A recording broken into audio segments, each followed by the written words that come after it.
Hello guys. तो चलिए शुरू करते हैं हमारा नेक्स्ट टॉपिक, जो कि स्केलर्स और वेक्टर्स में से ही है 11th स्टैंडर्ड में। Component of a vector. Component of a vector कैसे निकाले और क्या होता है इसमें, ये हम लोग देखने वाले हैं। बहुत स्टूडेंट्स को इसमें कन्फ्यूजन होता है कि कंपोनेंट्स कौन से लेने हैं, उनकी वैल्यूज़ क्या होती है। साइन का और कॉस, साइन कॉस उल्टा पुल्टा हो जाता है। इसमें हम लोग अच्छे से देखने वाले हैं, तो ध्यान से देखो इस पूरे वीडियो को, क्योंकि इस पे सम्स बहुत आते हैं। और बड़े बड़े सम्स जब हम लोग सॉल्व करते हैं फिज़िक्स में, मैकेनिक्स में, तो हम लोग वो पूरे सम का ये छोटा सा पार्ट होता है, तो ये बड़े बड़े सम्स में भी यूज़ हो सकता है आप लोगों को, तो ध्यान से देखो। सो कंपोनेंट ऑफ अ वेक्टर, ये अपने को देखना है। सो मैंने एक वेक्टर लिया है, ठीक है। This is a vector p bar, ठीक है। ये वेक्टर ओरिजिन से निकल रहा है। This is your coordinate system, x axis and y axis, and this is your vector p bar.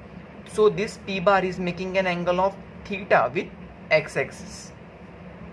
Okay, so components, किसी वेक्टर के बारे में हम बोले कि किसी ने आपको बोला कि कंपोनेंट्स निकालो किसी वेक्टर के, तो तुमको जो निकालना है उस वेक्टर का x एक्सिस में कितना कंट्रीब्यूशन है और y एक्सिस में कितना कंट्रीब्यूशन है। कंट्रीब्यूशन मतलब क्या कि ये p कंपोनेंट इस x एक्सिस पे कितना लाई कर रहा है और y एक्सिस पे कितना लाई कर रहा है। तो तुमको वो कंपोनेंट मतलब ये निकालना है कि उस पर्टिकुलर फोर्स का x एक्सिस के डायरेक्शन में कितना कंट्रीब्यूशन है और y एक्सिस के डायरेक्शन में कितना कंट्रीब्यूशन है। x एक्सिस के डायरेक्शन में कितना कंट्रीब्यूशन है और y एक्सिस के डायरेक्शन में कितना कंट्रीब्यूशन है। सो हम लोग ने क्या किया है, तो इसका x डायरेक्शन में कंट्रीब्यूशन क्या होगा, क्या इतना, ये जो ब्लू पेन से दिख रहा है आपको, इतना पॉइंट 0 से लेके पॉइंट t तक, this will be the contribution of force p in x direction. Also contribution of force in y direction क्या होगा, ये py, t से लेके p तक। देखो ये पूरा y है ना, ये पूरा y है। Okay, so contribution of force in y direction क्या होगा तुम्हारा, pt, और एक्सेलरेशन क्या होगा तुम्हारा, OT। सो इसको हमने और एक नाम दिया है px। px मतलब contribution of force in x direction, py मतलब contribution of force in y direction, and px और py को हम बोलेंगे component of a vector. So clear है ये। तो देखते हैं कि px की वैल्यू p cos थीटा और py की वैल्यू p sin थीटा कैसे आई।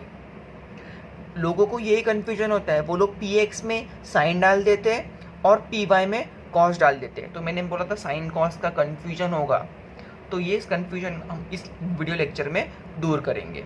ओके, सो देखते हैं हाउ px की वैल्यू इतनी है और py की वैल्यू इतनी है। तो हम लोग ने क्या किया, इन ट्रायंगल, ये ट्रायंगल है ना, ये ट्रायंगल है POT, इसमें ये राइट एंगल ट्रायंगल है, जिसमें ये 90 डिग्री है। सो हम लोग को इस राइट एंगल ट्रायंगल में कॉस थीटा अप्लाई करना है। ये थीटा है, कॉस थीटा का फॉर्मूला क्या होता है, एडजेसेंट अपॉन हाइपोटेन्यूज। तो थीटा का adjacent is what, this. Okay, और इस OT is the adjacent side of this angle theta. But OT क्या है, OT इज कंपोनेंट, इस P वेक्टर का कंपोनेंट है x डायरेक्शन में, मतलब px, तो px है, upon hypotenuse. Hypotenuse is what, p, because ये पूरा वैल्यू कितना है, p4 से ही है, तो p, तो px कितना आया, p यहाँ पे जाएगा, तो p cos theta is your px। Similarly तुमको py निकालना है, तो इस ट्रायंगल में तुमको साइन थीटा अप्लाई करना पड़ेगा। तो what is sine theta, sine theta is opposite upon hypotenuse. तो थीटा का opposite is this side, pt, but pt क्या है, कंपोनेंट, इस फोर्स का कंपोनेंट y डायरेक्शन में, तो py, तो py upon hypotenuse is p। तो py निकालने के लिए p को यहाँ पे सेंड करेंगे, तो py is equals to p sine theta. तो ये तुम्हारा इन शॉर्ट प्रूफ भी हो गया कि कंपोनेंट्स की वैल्यू कैसी होती है। ओके, तो तुमको अभी याद कैसे रखना है कि तुम्हारा ये साइन कॉस का कन्फ्यूजन दूर हो जाए। तो देखो, जो भी फोर्स, ओके, जो भी कंपोनेंट जैसे ये कंपोनेंट है, जो भी कंपोनेंट एक्स एक्सिस के परपेंडिकुलर है, एक्स एक्सिस के परपेंडिकुलर मतलब पी वाई, ठीक है, तो उस कंपोनेंट में साइन आएगा। तो जो कंपोनेंट एक्स एक्सिस के परपेंडिकुलर है, सपोज ये कंपोनेंट एक्स एक्सिस के परपेंडिकुलर है पी वाई, तो उसी में साइन आएगा। जो कंपोनेंट एक्स एक्सिस के डायरेक्शन में है, सपोज ये component P x x axis के डायरेक्शन में है ना, तो उसमें कॉस आएगा।